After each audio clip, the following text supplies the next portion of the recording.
شهر رمضان الذي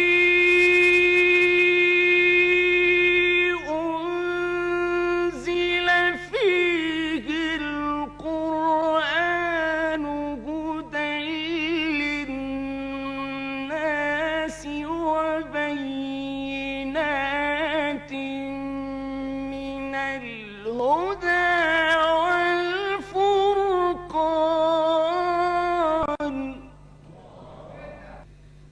فمن شهد منكم الشهر فليصمه فمن شهد منكم الشهر فليصمه ومن كان مريضا أو على سفر فعدة من أيام أخر فمن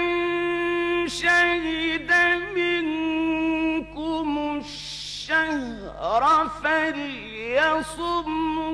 ومن كان مريضا أو على سفر فعدة من أيام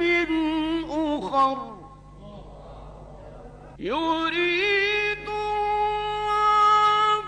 بكم اليسر ولا يريد بكم العسر ولتكملوا العدة ولتكبروا الله على ما هداكم ولتكملوا العدة ولتكبروا الله على ما هداكم ولعلكم تشكرون